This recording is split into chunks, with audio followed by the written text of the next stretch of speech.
बिस्मिल्लाहिर्रहमानिर्रहीम। Hello everyone, my name is Tahzeeb Khan from Paradise Hope. So guys, इस video के अंदर हम मंगो डीबी डेटाबेस सर्वर में फ़ाइल्स को अपलोड करेंगे। ये फ़ाइल्स फॉर्मेट आपका MP3 हो सकता है, आपका ऑडियो वीडियो हो सकता है, आपका इमेजेस हो सकता है, आपका EXE हो सकता है। वॉटेवर आपका पास जो भी फ़ाइल फॉर्मेट है, आपको किस तरह से अपलोड करना है मैं आपको यहाँ पर बताने वाला हूँ। तो सबसे पहले हमें मंगो डीबी का जो डेटाबेस है उसको डाउनलोड कर लेना है। तो यहाँ पर हम कम्युनिटी सर्वर को डाउनलोड कर सकते हैं और यहाँ पर ये डाउनलोड का बटन बना हुआ है, आप यहाँ से इसको डाउनलोड कर सकते हो। इसके बाद ये जब भी आपने इसको इंस्टॉल कर लिया तो आप इसको विजुलाइज़ कराने के लिए, अच्छे से विजुलाइज़ कर पाओ तो आप मंगो डीबी का कंपास डाउनलोड कर लो। यहाँ पर आप देख भी सकते हो, यहाँ पर लिखा है GUI फॉर मंगो डीबी। आपको यहाँ से इसको डाउनलोड कर सकते हो। नाउ नेक्स्ट थिंग, आपको पिप इंस्टॉल पाई लिखना है, जो कि पाइथन का एक पैकेज है जो कि हमारे पाइथन को मंगो डीबी जो डेटाबेस है उससे कनेक्ट करता है। नेक्स्ट थिंग, इसके बाद हम इसका कोड अंडरस्टैंड कर लेते हैं। ये वो कोड है जहाँ पर जिसमें हम वर्क करने वाले हैं। ये सबसे पहला जो कोड है ये फाइल्स को अपलोड करने का कोड है। तो सबसे पहले हमने क्या किया है, पाई मंगो से हमने मंगो क्लाइंट को इंपोर्ट किया है और उसके बाद हमने इंपोर्ट किया है GridFS को। GridFS एक फ़ाइल सिस्टम है मंगो डीबी का, जो कि ये पैकेज हम जब भी पाई मंगो को इंस्टॉल करते हैं ये पैकेज हमें इसके अंदर से मिल जाता है, ऑटोमेटिक इंस्टॉल हो जाता है जब भी हम इसको इंस्टॉल करते हैं पाई मंगो को। इसके बाद हमने क्या किया हुआ है, यहाँ पर हमने एक फंक्शन बनाया है और जब भी हम इसको कॉल करेंगे तो इसके अंदर जो भी होगा वो मैं आपको बताता हूँ अभी। तो सबसे पहले हमारी जो कर्सर है, जो भी हमारा एग्जीक्यूशन स्टार्ट होगा वो यहाँ से होगा।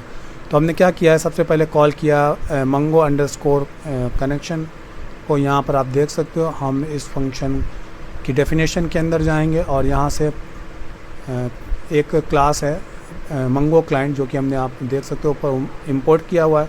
उसके अंदर हम पास करेंगे अपना जो भी हमारा मंगो डीबी का जो एड्रेस है वो पास करेंगे और उसका जो पोर्ट है वो पास करेंगे।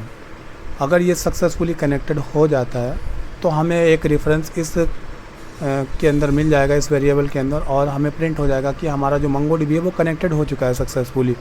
और जब भी सक्सेसफुली कनेक्ट हो जाएगा तो ये रिटर्न कर देगा इसको इस वेरिएबल के अंदर। तो मतलब इस वेरिएबल के अंदर हमने इसको स्टोर कर लिया। अगर कोई प्रॉब्लम आती है तो ये एक्सेप्शन चल जाएगा। और इसके बाद हमने क्या किया, हमने हमारे पास अभी इस वेरिएबल के अंदर क्या स्टोर है, इस मंगो क्लाइंट का हमारे पास रेफरेंस स्टोर है। तो हमने क्या किया है, अब हमने इस कनेक्शन का यूज़ करके, इस मंगो क्लाइंट रेफरेंस का यूज़ करके डॉट लगाया।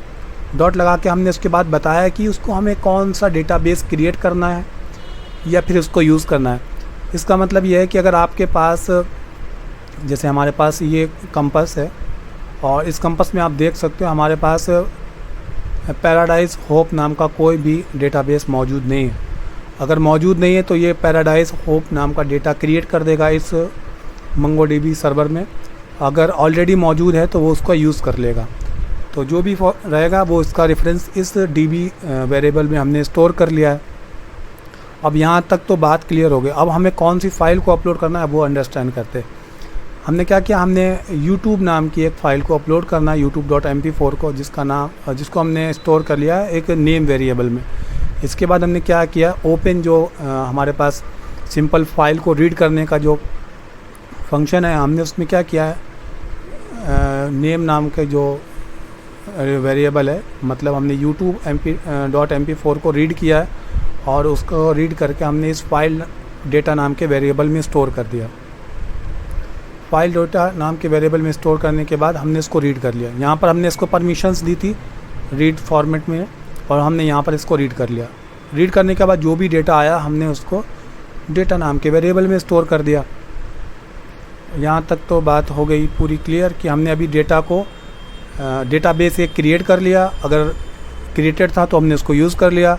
उसके बाद हमने जो फाइल थी जिसको अपलोड करना था उसको भी हमने रीड कर लिया है, उसको एक वेरिएबल में स्टोर कर लिया। अब हम आते हैं अपना जो GridFS का जो सिस्टम है। तो अब हमने क्या किया आप देख सकते हो, हमने GridFS जो पैकेज है उसमें से हमने GridFS क्लास को लिया और उसमें हमने बताया कि हम कौन से डेटाबेस को यूज़ कर रहे हैं। तो हमारा क्या डेटाबेस था, पैराडाइज होप। जो कि इस वेरिएबल के अंदर स्टोर है। तो हमने बताया कि अगर ये क्रिएटेड है तो यूज़ कर लो, अगर क्रिएटेड नहीं है तो इसको क्रिएट कर दो। हमने यहाँ पर इसमें fs नाम के वेरिएबल में स्टोर कर दिया और यहाँ पर fs.put, इसके अंदर हमें एक आर्गुमेंट, फर्स्ट आर्गुमेंट में हमें जो भी डेटा अपलोड करना है उसका हमने उसको पास किया। हमने यहाँ पर पास किया डेटा, जिसमें हमारे पास mp4 वीडियो youtube.mp4 वीडियो मौजूद है। और इसके बाद हमने उसका क्या नाम देना है। आप नाम यहाँ से चेंज भी कर सकते हो, आप चाहें तो वही नाम भी रख सकते हो। तो हमने उसको वही नाम दे दिया कि हमें youtube.mp4 इसका नाम रखना है। जब भी ये पूरा हो जाएगा सक्सेसफुली तो हमारे पास ये अपलोड हो जाएगा। तो अभी मैं इसको यहाँ से करता हूँ रन। तो ओके, तो MongoDB कनेक्टेड और अपलोड हो गया। अभी मैं यहाँ से इसको करूँगा रिफ़्रेश, तो आप देखोगे हमारे पास पैराडाइज ओप नाम का जो एक डेटाबेस क्रिएट हो गया। मैं इस पर क्लिक करूँगा तो आप देखोगे हमारे पास चंक्स आ गए। चंक्स में एक्चुअल फाइल्स होती है और जो fs.file है इसमें इसका एक पॉइंटर है। तो अभी मैं इस पर क्लिक करता हूँ तो मैं आपको दिखाता हूँ। आप देख सकते हो यहाँ पर जो एक्चुअल फाइल है वो जो चंक्स के फॉर्मेट में स्टोर हुई है और जो उसका रेफरेंस है वो इस फाइल नाम के स्ट्रक्चर में स्टोर हुआ है। तो अभी आप देख सकते हो इसका क्या है, paradise.fs.files। तो आप देख सकते हो यहाँ पर फाइल नेम लिखा हुआ है, फाइल नेम लिखा है youtube.mp4। तो वो अपलोड हो चुकी है। अब हम इसको डाउनलोड किस तरह से करेंगे, अभी मैं इसको कट कर देता हूँ। अब हम डाउनलोड करने का देखते हैं किस तरह से हमें इसको डाउनलोड करना है। तो हमारे पास ये जो फाइल है वो हमारे इस डेस्कटॉप के ऊपर पड़ी हुई है। तो यहाँ से हम स्टार्ट करते हैं। हमने अगेन उसको कनेक्शन चेक किया, मतलब हमने PyMongo को कनेक्शन क्रिएट किया। क्रिएट करने के बाद उसका कनेक्शन हमने इस वेरिएबल में स्टोर कर लिया। उसके बाद हमने यहाँ पर इसके डेटाबेस को यूज़ किया। अभी हमने पिछली बार हमने डॉट लगाकर पैराडाइज होप को जो क्रिएट किया था वो हमने उसके डेटाबेस को यूज़ किया और उसको रिटर्न कर दिया इस वेरिएबल में, db नाम के इस वेरिएबल में स्टोर कर दिया। इसके बाद हमने gridfs के अंदर से फाइल सिस्टम का यूज़ किया। ओके, gridfs डॉट इस क्लास का यूज़ करके हमने कौन सा डेटाबेस यूज़ करना है वो हमने बता दिया। हमने बता दिया कि हमें पैराडाइज होप नाम का डेटाबेस यूज़ करना है।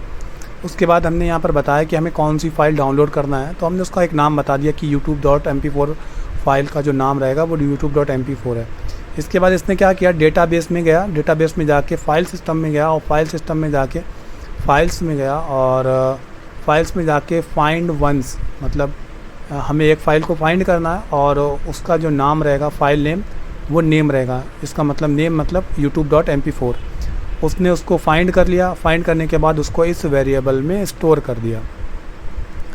स्टोर करने के बाद हमने बता दिया यहाँ पर जो हमारा फाइल जो डेटा का जो आईडी रहता है हमारा, तो हमारा डेटा का जो आईडी है वो हमने इस माई आईडी नाम के इस वेरिएबल में स्टोर कर लिया। और यहाँ पर हमने जो भी आउटपुट रहेगा, जो भी हमारा डेटाबेस से रहेगा, तो हमने यहाँ पर लिखा है fs.get। हमने बताया कि हमें उस फाइल आईडी को रीड करना है, जो हमारी जो आईडी रहेगी हमने यहाँ से रीड किया और इस वेरिएबल में स्टोर कर लिया। नाउ अगेन हमने एक अपने डेस्कटॉप के ऊपर एक फ़ाइल को क्रिएट किया जिसका नाम हमने रखा mongodb.mp4 राइट फॉर्मेट में, मतलब हमने इसको क्रिएट किया। और क्रिएट करने के बाद उसके अंदर हमने जो भी इसके अंदर डेटा मौजूद था उसको हमने इसके अंदर राइट कर दिया।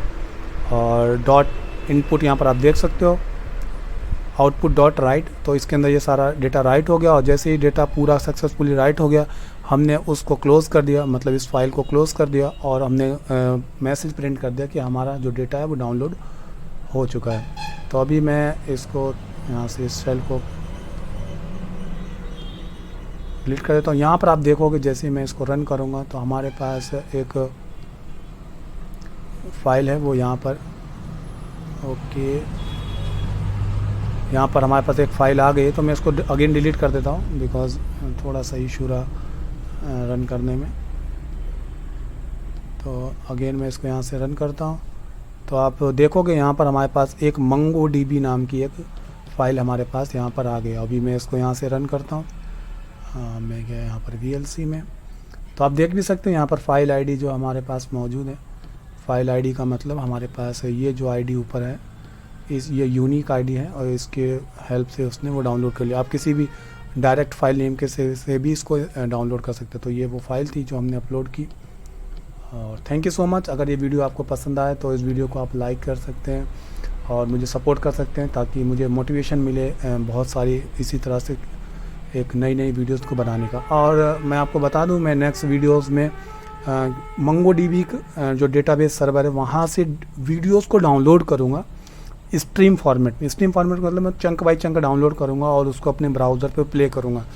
तो ये बहुत अच्छा म्यूज़िक स्ट्रीमिंग ऐप बनाने के लिए एक तरीका है। तो देखते हैं किस तरह से बनाते हैं। तो थैंक यू सो मच और मिलते हैं अगली वीडियो में। आई होप आपको ये वीडियो पसंद आएगा। अगर पसंद आया तो यार प्लीज़ लाइक कर दो और इस चैनल को सब्सक्राइब कर लो।